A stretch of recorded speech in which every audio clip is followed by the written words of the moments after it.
Moving on to the next part of the show, very, very interesting and exciting part of the show. And for this, we are going to hand it over to the awesome Nev. Yes, well, I'm absolutely delighted to have been involved with this interview that Carlos and I did last week. We went up to Duxford airfield and we had a fantastic time with a company called Faradair, and they are developing a hybrid electric aircraft concept that solves three core problems which currently hinders regional flight growth: noise, operating costs, and emissions. With a clean sheet design aircraft specifically configured for hybrid electric flight, the BEHA aims to achieve significant reductions in these areas whilst delivering an economically viable regional air transport solution. A multi-role asset, BEHA converts from an 18-passenger configuration to cargo in just 15 minutes. Accommodating 3 LD3 cargo containers and payloads of up to 5 tons, BEHA is an environmental neutral workhorse, maximizing the revenue opportunity 24/7. Hybrid electric flight provides a cost-effective distributed aviation model, enabling local airfields the ability to offer scheduled and charter flight services to regional towns and cities at a price point unmatched through traditional major airport hubs. Well, Carlos and I went to their HQ at Duxford to speak with CEO Neil Cloughley about this exciting project, and here is part one of the interview. So you join me here at the Duxford Imperial War Museum in Cambridge, the new home of Faradair. And I'm here with Neil Cloughley. Neil, welcome onto the show. Pleasure to be here. And thanks for inviting us down to come see you today. Oh, welcome. I mean, it's a joy to be here. It's a fabulous place for us to relocate to. There's an awful lot of history here. We're very, very excited about the future of what we plan to do here with the BEHA aircraft.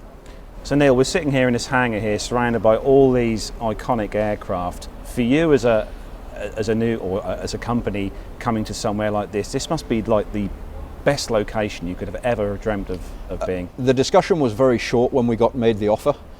It was yes. It's a no-brainer. I've come here many times as a child. I've been to air displays here. I've flown a Tiger Moth from here. It's a fabulous place. It's got real atmosphere. It's got a huge amount of history, obviously. Key part of the Battle of Britain with the big wing. And the opportunity to actually bring a business here so that we start merging from the history and the heritage of the past to actually now moving forward to the future and actually manufacturing, I mean, it's massively exciting.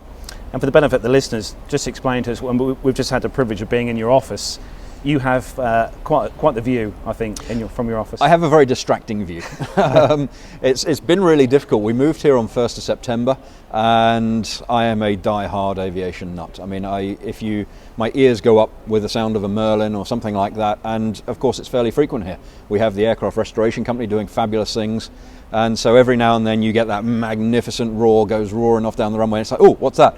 Inconvenient when you're on a conference call with suppliers and customers and people that you're partnering with. It's like you get very easily distracted. But yeah, it's a magical place. We have our first office basically where we're starting off and just expanding our team.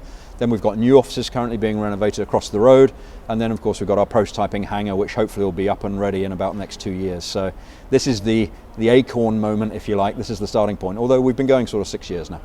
So Neil, tell us a bit about yourself. Where from the beginning with you did the aviation passion? Because I know your father was very much into aviation, and obviously that's obviously gone to you in the growing up with your father and stuff. Yeah, I mean I've always had an interest in aircraft since a youngster. I always wanted to be the fighter pilot. That's where the target went. But my father, when he was in the security environment, went into the unmanned air vehicle business, which in the mid-80s was very embryonic. It was the real early pioneering days of UAVs, unmanned air vehicles. And so when you spend every holiday, weekend down at the factory, you're getting to know the guys, you're sitting around aircraft engineers, and you're seeing these military-sized UAVs come together, it really does sort of start sowing the seed of what you want to do and where you want to be. But also when it's your dad, when it's his company, and you see what it takes to actually start a company, to hire people, build that team atmosphere. There's an awful lot of that set me on the path, I think. Went on a slight detour after that, so went into IT for many years. Was my first sort of working career, and then pivoted and switched into aviation via a role with a company called Cabot Aviation. So Cabot were one of the largest remarketing firms of commercial aircraft assets, and I was very fortunate in 2003 to basically be selected by them to go and work with them in remarketing commercial aircraft. So yeah, it was that was the path in, but I'd always had that hankering. I had this nagging thing that I had to do, which was to carry on the work that my father started years ago, and he was way ahead of the time. I mean, he was 30 years ahead of the curve, and just a little bit too early, but a lot of that technology, a lot of the design work, a lot of the principles would make perfect sense for the technologies available today in hybrid electric flight, etc. So I thought, let's give it a go. Let's create a British aircraft manufacturer again and give it best. You made your father a promise many years ago. What was that promise? Well, basically, I mean, unfortunately, because he was too early, he had pretty much the world's first combat UAV sitting on the ramp ready to go. Gulf War I intervened as a time, and it was just the company wasn't available to have the funds it needed to survive. A group of Americans came, bought the assets of the company, won multi-million-dollar contract in the US. 4 years later, a thing called the Predator came along. $2 billion later, we're now buying those assets from the Americans. And it's a shame because we had it here. But I remember on the Sunday, with administrators, you hand over the keys, facility and everything else. Factory was at Andover. And I remember saying that we have to go back and say goodbye. You have to go say goodbye to all the kit and the facility. And he didn't want to, but he did it. And we did. And he's grateful now that we did do that at the time. And I was 16 odd years old. And you see your father put so much into it. I mean, blood, sweat and tears, everything. And it's really tough when you see that collapse. And the only reason it collapsed was through lack of funds. And so I made him this promise. I said that we'll take what he did and we'll take all of that engineering, that technology and the ideas, and we'll do something with it in the future, and we'll make sure it is a success. 25 odd years later, I'm now doing my level best to maintain that promise. So how was Faradair born? Where did that start from? Well, really, I mean, having worked in the commercial aircraft business and worked with so many of the regional carriers, we've seen various shifts in aerospace happen. So, for example, we saw the LCCs come in and disrupt the legacy model. The regional market is still one that I think has got some morphing to do, shall we say. There is a difficulty operating a 50-seat regional jet out of somewhere like Heathrow and having 18 passengers on board. That is a business model you simply cannot sustain. It won't work. Whereas we have a whole wealth of airfields in the UK and in countries throughout the world. I think it's something like 5,000 airfields in the US that don't have any form of scheduled services or regular services. Well, why not? The Wright brothers flew in the early 1900s, and we are still reliant to get certain journeys in either car, coach or train. We should be doing it by air. The reason we're not is because of three core problems: cost of operations, noise and emissions. So basically, if we can cure the cost of operations problem and then we can tackle the noise issue, then basically the emissions with the new technology of hybrid electric flight, we can solve the emissions problem as well. The time was right to come up with then an aircraft design that would specifically go after those three problems, and that would dictate the design of the aircraft itself. So I thought, let's go for it. Let's set up Faradair. Michael Faradair obviously is the inspiration of the name, and so we formed in 2014, in the same week that Zunum did in the US, which had a huge amount of publicity for electric aircraft, and we've had to do it the old-fashioned way. Graft it, blood, sweat and tears, sweat equity, lots of sleepless nights and no holidays. So the BEHA, fantastic design. We've seen the models, we've seen the pictures online, and we've seen the pictures and the photos. Looks an amazing aircraft. Where did that kind of idea come from? Well, obviously back in the day when my father was working on the UAVs, we were working with joined wing technology. So the idea of the joined wing tech at the time was to create an asset that could be used with a heavy payload capability, but also able to fly at a very slow flight when needed. So for example, approaching the back of a cruiser or a battleship or a destroyer and land on the deck. At the time they were catching UAVs via nets, which obviously didn't work. So we looked at this design and I thought, well, if we evolve this, what we're trying to do is create an extremely high lift capable aircraft that can go from point A to point B, doesn't have to be pressurized, doesn't have to go high, doesn't have to go super fast, super far. What we want is basically a utility aircraft. The Cessna Caravan's been doing it for years and doing it very successfully. What we need to do is to take that concept and create something that can be used across a whole range of different capabilities. So the joined wing technology was a natural opportunity. We then came up with the idea of adding the third plane. So many of the skeptics originally went, oh, too draggy, we got rid of 3 wings back in World War I, why on earth would you use it, blah, blah, blah, blah.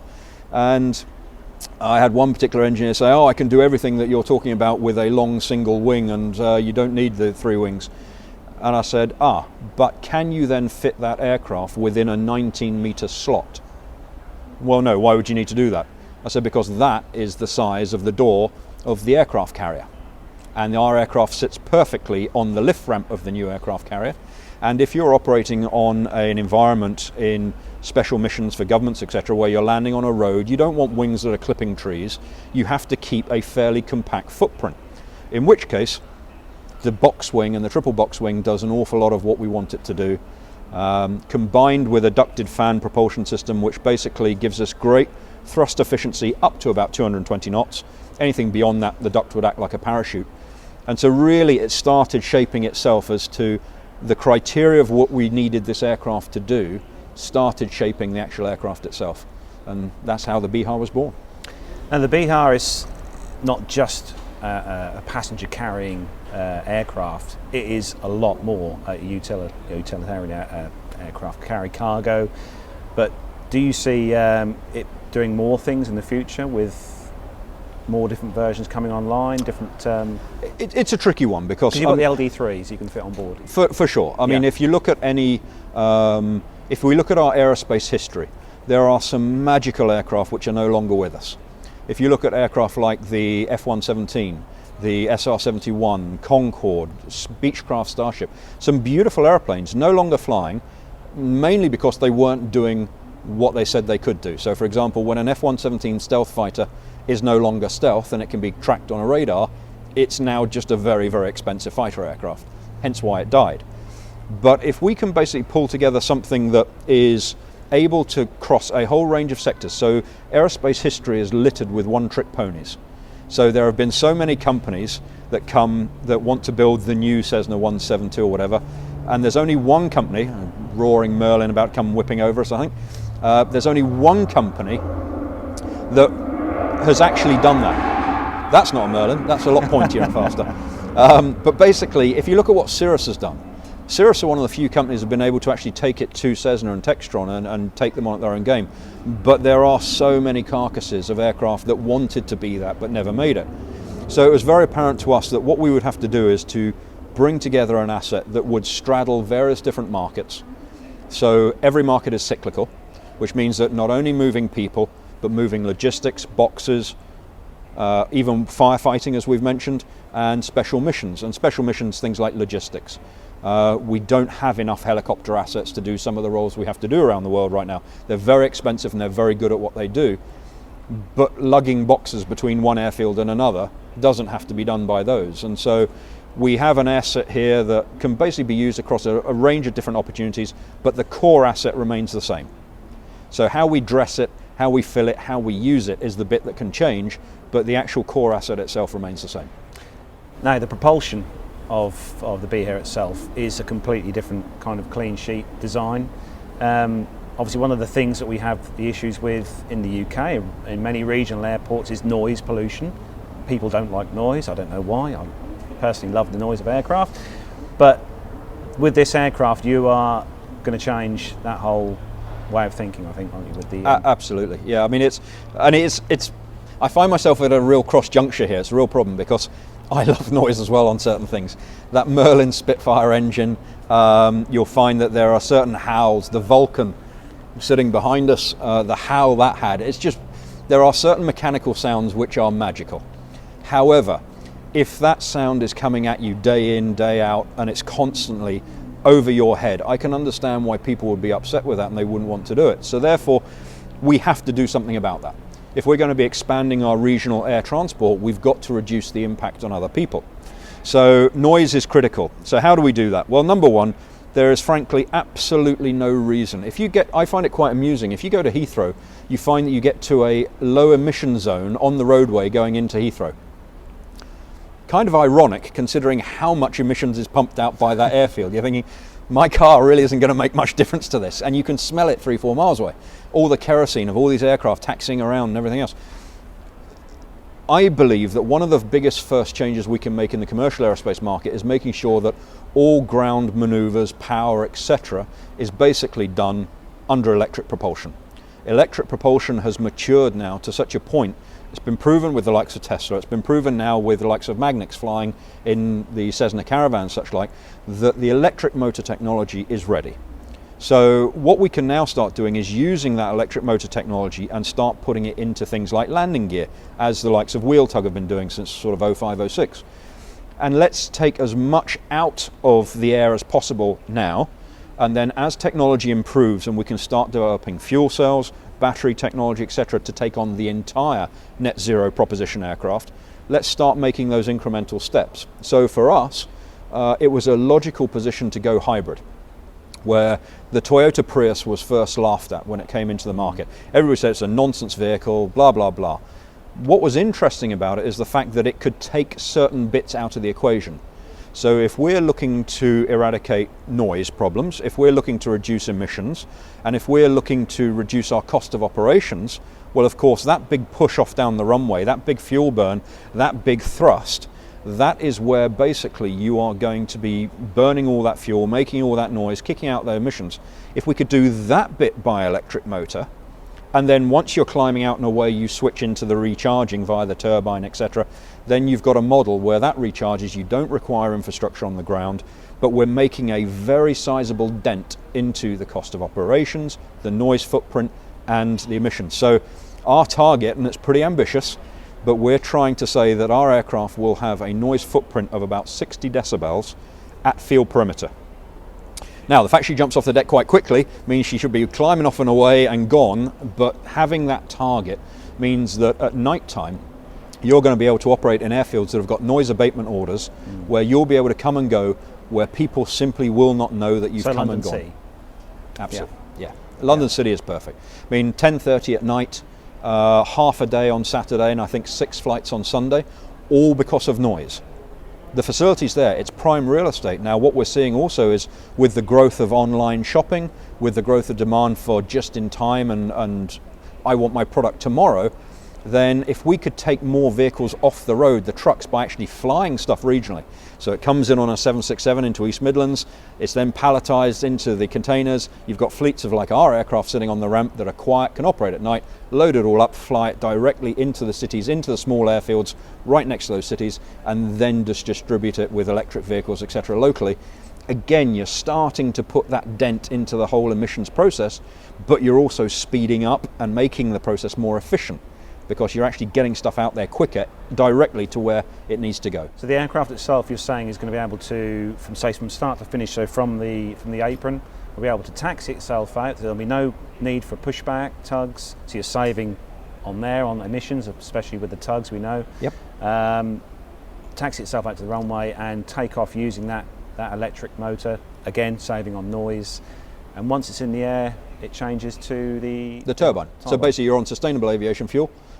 If you want to be, initially we'll be doing a lot of the trials on Jet A and sustainable, but the idea is obviously with the growth in sustainable aviation fuels, new technology like ammonia fuel, powered fuel, stuff that's generated from clean sources to create fuel. These things are all coming. These are new technologies that will become prominent. So the fact that we'll be able to demonstrate that by about 2024, when we hope to have the aircraft flying, means that that's the first step. So we really are making that first green dent. Ultimately, the view is to create a net zero aeroplane. We have to have an aircraft that ultimately creates no emissions and is much cheaper to operate, etc. That's a little way off yet. The technology still has a way to go. There are great ambitions, there are great aspirations of what we should be doing, but let's start now. Let's start doing something that we know we can deliver that makes sense on technology that's proven. Turbines, generators, APUs are proven, they're certified, they create electrical power. So the fact that you can use that with an electric motor, which is basically a reduction of moving parts, so you now have got an inspection cycle of 30,000 hours rather, instead of 3,000 hours, and you've got something that's got instantaneous torque. You can reduce so much of the maintenance, you can reduce so much of the component failure areas, providing you've got a reliable power source. And what we're saying with our system with hybrid is we know that there is a trusted, reliable power source there that can recharge the battery for the bit that we use for the takeoff.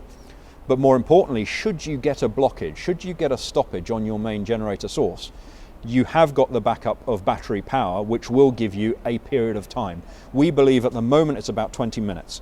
By the time the aircraft gets to first flight in 2024, technology should have improved that we may be up to anything up to 40 minutes. Now what that gives you is redundancy. So what would be considered, even though it's a hybrid propulsion system and we use 2 electric motors in our system, it's a single propulsion system. It's a single lever operation, single pilot. But what we actually have is the redundancy of that second backup, because the electric motors, highly unlikely they're going to fail. The only way they're going to fail is if you have a problem in your powered electronics. But the actual motors themselves are very simple. But if you did have a stoppage on your generator, then the ability to have that battery reserve where you could maintain flight, go and find an airfield to land and find out what's going on, from a safety perspective, that's huge, absolutely huge. And I think it will give us the economics of single engine operation, but with the reliability of twin engine operation, which is massive. So from a customer's point of view, obviously one of the biggest costs and one of the biggest bugbears, I think, for most airlines is turnaround time. So you've got the BEHA with the passenger kind of configuration. How quickly, how easy would it be to say you want to go from a passenger carrying capability to going to, say, putting the LD3 containers in? Is that going to be a fairly quick 15 process? Minutes.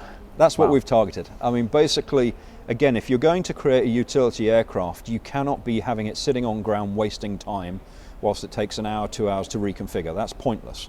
So whilst we're in the commuter category of aircraft where you can have up to 19 seats, Part 23, we basically have targeted 18 seats because what we're doing is 6, 6 and 6 palletized seating that basically when the big door goes up on the side, each of those pallets slide out, the LD3 slide in. It should be a 15-minute process. What is also interesting is you can now change the interior configuration to the aircraft to pretty much what you want. So if you want to put pallets in with captain's chairs on for a corporate VIP shuttle, you can do that. You want to put the cargo in, you put the LD3s in. You want to do corporate shuttle, those seats go in. We could do bespoke interiors, palletized, for whatever the mission needs to be. So from a passenger's point of view, obviously one of the big things is to have all the kind of IFE, all the bells and whistles inside the aircraft. Are you going to kind of pitch this as purely just a way to get from A to B, or is it going to have that kind of luxury interior, a possible kind of fit? Well, what's interesting is the fact because of the height we're flying at, we're going to be able to make access of 3G networks, 5G networks, etc. People will be able to use their assets on board. So they'll have their own assets. So there's no real need for us to fit an IFE system, first and foremost.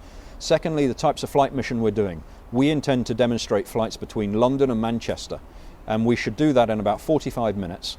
And if we can charge £25 for that ticket each way, we'll fill every seat on that aeroplane. And this is this is about affordable transport for ordinary people. This is about enabling people to live somewhere that's outside of traditional commuter zone, because nobody wants to be commuting 2 hours a day. But if it becomes less than an hour, now you can start living in far more affordable areas, or where your family are, or just where the schools are better, etc., because you know you've got a reliable form of air transport to get you to that city position. So what we're saying is 15 minutes curbside to airside. So park up, walk through the security, check in, get on the aeroplane, fly away. So basically what we need to do is we need to go out there and we need to go to the airfields around the world, in America, in the UK, in Europe, Africa, places like this, where we can show that aircraft can operate without interfering with people on an affordable basis, but on an economic basis. And so the ability to quick change the aircraft and change from configurations means that what you have is a utility workhorse. You've got something which does the passenger configuration, and yes, they'll be able to use their mobile phones because they're on the 3G network, 5G, etc. But these are short hops. We're not talking about going transatlantic or anything like that. This is really far more the sort of the coach model, the train model. It's let's get the aircraft out there for people to simply get on, get off, and make it more like a functional workhorse. That's what we're intending to do. That's what we intend to showcase. And by 2024 to 26, when we're doing our flight testing and certification evaluation, those are the demonstrations we're going to showcase. It really is a great opportunity for people to have access to that level of air transport. One of the biggest problems, as we've said before, was the cost of flying between a lot of our regional airports here in the UK. I know for us it costs a phenomenal amount of money to purchase a ticket, say, from our local airport in Norwich to, say, Scotland or Aberdeen or Edinburgh. With this aircraft, you are looking at changing that whole, ridiculous price of a ticket for a flight like that. Absolutely, and in order to do that, you can't do it with the existing assets. I mean, there are countless routes around the countryside where the margins are wafer thin, and any problem or any drop in your passenger load count, etc., your business model is dead, and you cannot survive. So what you've got to do is come up with a new type of aircraft with a better economics, and if you've got the better economics, then you can actually make the asset work. So what does that mean? How do you make better economics? Well, first and foremost, where you operate from. Does it make any sense for you to be operating from Heathrow, where you don't have the RPK capability, the revenue per kilometre basically, of an A380 or a big jet? You're still going to have a lot of the same costs. If you go to somewhere like Elstree or Stableford or Biggin Hill or Redhill or Northolt, these are places where you can get those costs down. So that's a big plus. But more importantly, in terms of the asset itself, if we can reduce the maintenance costing, if we can reduce the amount of fuel burn, the amount of pilots you need to fly it, if we can just chip away at all the aspects where we can bring that cost down, that means that you can now start going after routes and doing things that you weren't able to do before. So like I say, that London to Manchester route, or Sacramento to San Francisco. I used to live in San Francisco, and the congestion on the routes like the 101, etc. There are places like San Jose, even up to the city. You've got airfields just near, Alameda Airfield, the old Naval Air Station airfield, is right by the Bay Bridge. So you could literally fly into that, drop off, people jump in a little boat launch, and you're into Fisherman's Wharf. Perfect. So it's starting to look at the air transport model differently. But if you're an asset owner, you've got to make that asset work. That asset has got to be working more than 8 hours a day. 8 hours has really got to be your minimum. And so in order to do that, that may not all come from passenger. It's got to come from boxes, it's got to come from public service flights, it's got to come from a whole range of things where you can really make that asset work. And why not build a British asset to make that possible? That's what we're going to do. Who do you see your potential customers being? Do you see the big airlines as the smaller regional airlines, private customers, flight schools, or who do you see as being a kind of potential customer for the It's a whole range. First and foremost, we're basically going to be operating a lot of the aircraft on contracts ourselves. So we're basically putting a lot of the airframes out. There is going to be opportunity for airfields that want services that don't currently have them, but may not necessarily have an airline or have somebody flying those routes. We could do that for them. You're looking at opportunities for governments for special mission flights and capabilities, so things like border patrol, fisheries patrol, that type of thing. You've got the logistics companies. Amazon, I think next year is going to be 76 aircraft now. They are booming. So you've got likes of FedEx, UPS, Amazon, TNT, DHL, etc. As more people buy more and more online, it's being delivered that way rather than going to the high street. So that means you're going to have more capacity to bring these types of boxes around. So really volume is probably more key than payload in those scenarios. And the fact that we can do 3 LD3 containers, very much like the Cessna Sky Courier. That's obviously a new aircraft. They got a 100 aircraft order from FedEx, so it proves that there's demand for that class of aircraft. But it's a lovely aeroplane, and it's a super piece of kit. But we need to be pushing the boundaries now. We need to be going cleaner. We need to be using new materials, new technologies. And personally, I believe the days of the twin turboprop metal aeroplane are done. We need to be pushing the boundary now. Let's start building something that actually makes a lot more sense. So, moving to the pilot's point of view, on the flight deck, what is this aircraft going to be like from the pilot, from the single pilot operation?